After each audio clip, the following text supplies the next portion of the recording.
Hello there, beautiful people out there in the world of the internet and in the Ghostbusters community, and whoever else is watching this. It is James, a guy in a booth, with another guy in a booth reviews.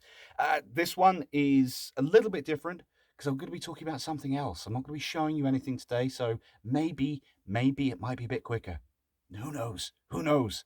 Maybe 15 minutes is too long for you. Maybe I will talk for 15 minutes. Maybe, oh, never mind. Anyway, first off, let's start off with some news. So, first of all, I would like to talk to you about the international markets receiving Ghostbusters Afterlife later than initially suggested. So, there are some markets that are not receiving it until January the 1st, 2022. Now, this is the looks like it's going to be the Eastern Asian and Australasian market. That this is going to affect the most, but we haven't heard about other markets.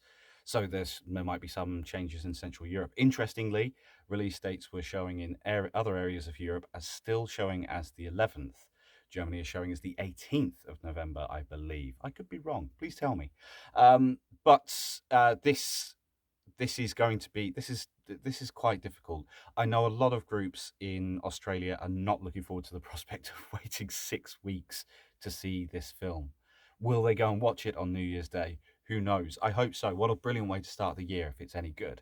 But it's quite a weird one that there is such a disparity in the markets with everything, with the big, C word, affecting absolutely everything. It would just be nice to know if this is going to be moved back in the major markets that they're aiming at. So I know that release dates do vary for everything. It's not one blanket date for all. It does get released in Asian markets later than it does in the European and American markets. But it's quite a stinger in Australia, where there are several very, very keen groups who must be gutted about it. So hopefully we'll have a bit more clarity on it soon. And yeah, you'll see it. It's just a case of, can you avoid any spoilers or any other news about it in that time? I hope so. I hope so for your sake. And the second bit of news is that New York Comic Con is coming up on the 8th of October, and there's going to be a guest panel there for Ghostbusters Afterlife with Jason Reitman, with some of the cast. There's going to be new clips shown. So it's now getting into that tricky area where some people have already seen it. There are going to be others who will see the show, will see clips of it that we will probably get a week or so after, and we'll know a little bit more about the film.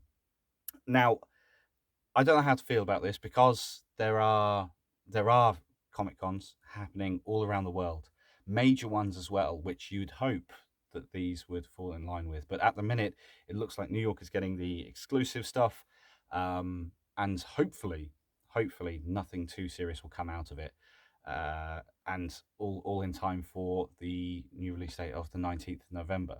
So very excited. I do want to see more clips, but nothing is going to stop me from watching this film, even if I don't see those clips. So it's interesting to go with. And finally, just one little thing. Here is another wonderful T-shirt. Look at that, 1984, New York City, and there are our four heroes there.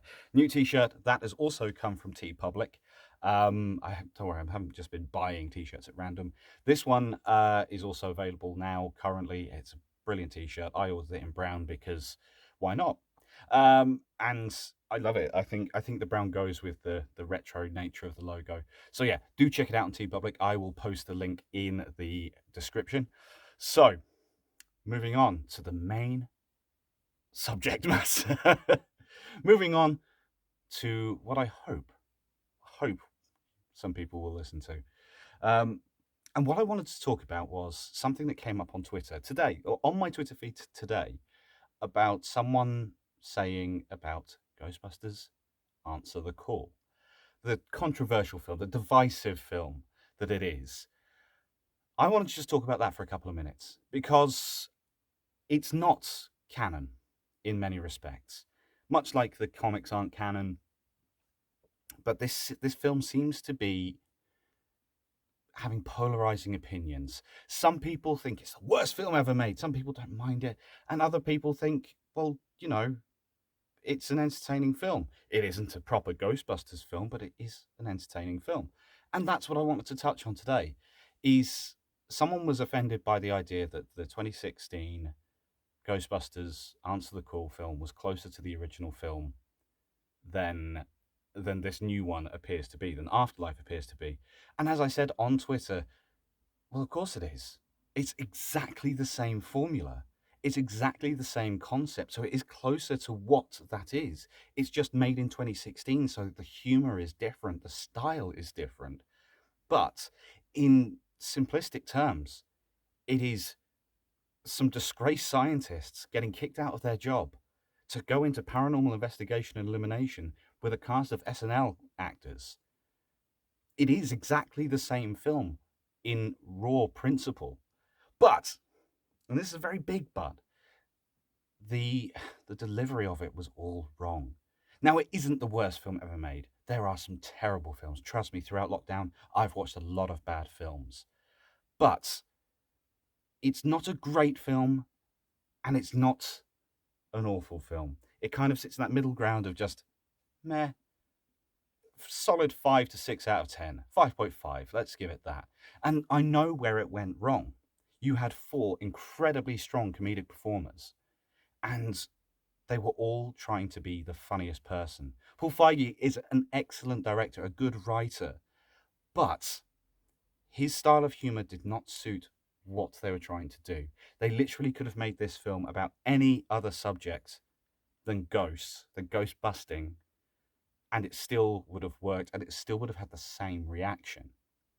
So you could have made it about monster hunters or anything to do with the paranormal, like vampires or anything like that, and it would have had exactly the same reaction. A completely meh film with some misjudged jokes. Of course, it's got the original cast in it, but they're not playing themselves. This has no reference to anything that happened in 1984, 1989, or any of the anything that happened in real Ghostbusters, if that is canon.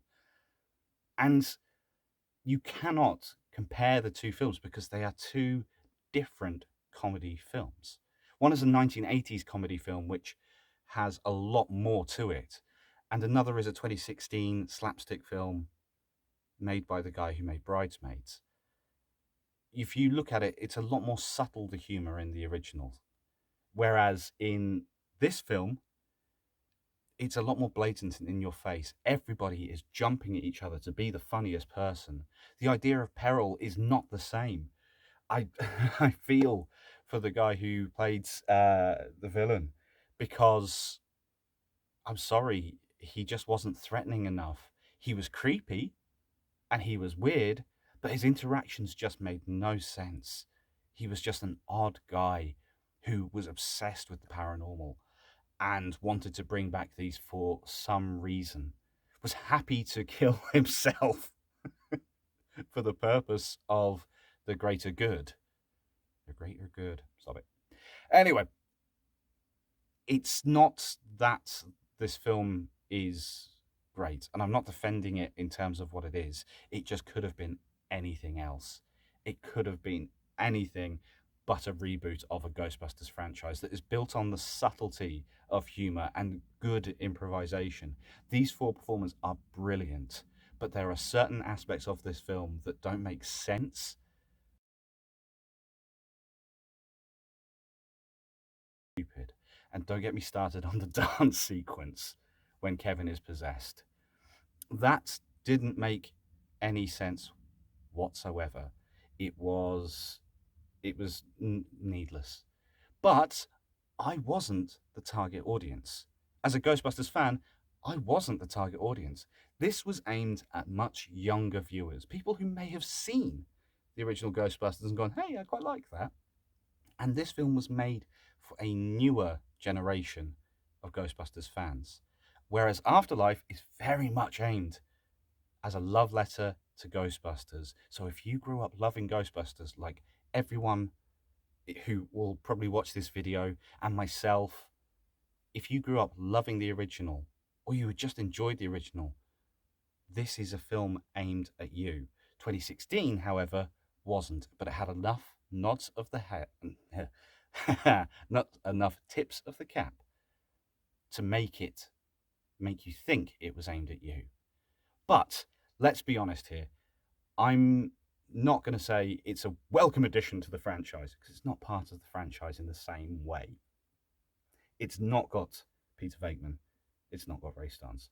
It's not got Egon Spengler. It's not got Winston Zeddemore, Dana Barrett. They are not there as your focal points. They're not even referenced in the same way. So, in short, this film was a misfire. It wasn't as good as it could have been. You had a strong cast, some very, very funny women doing their style of humor. But would it work as a Ghostbusters film? No.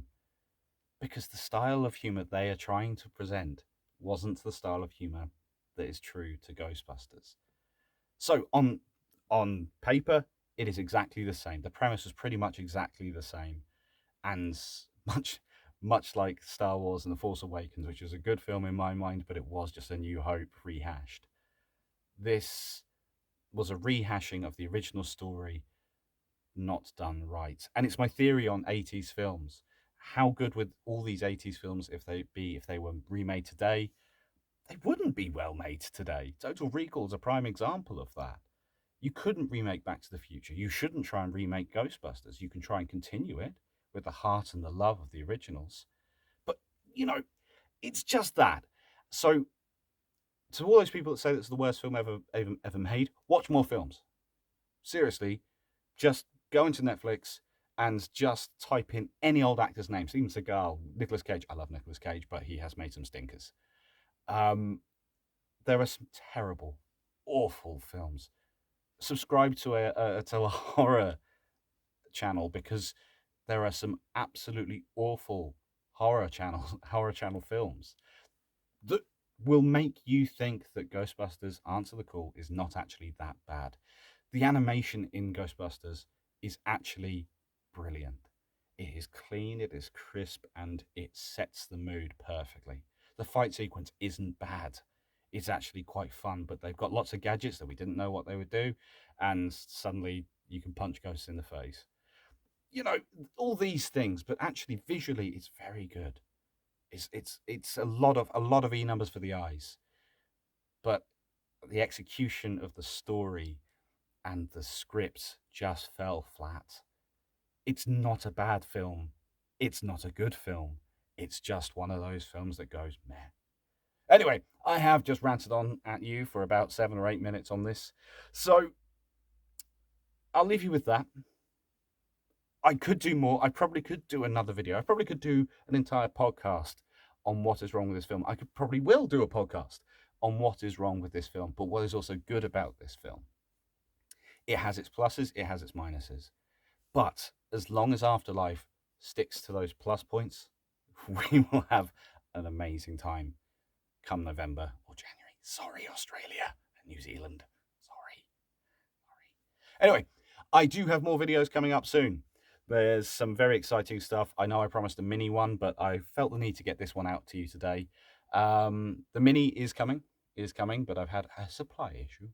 But I do have some more slightly slimier new bits. That sounds weird. I'm so sorry.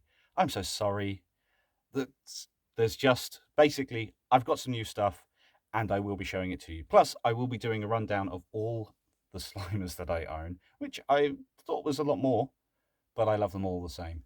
But there's so many more videos to come. Please, please, please do like, share, subscribe, whatever you can do. And I shall speak to you very, very soon. Ta-ra!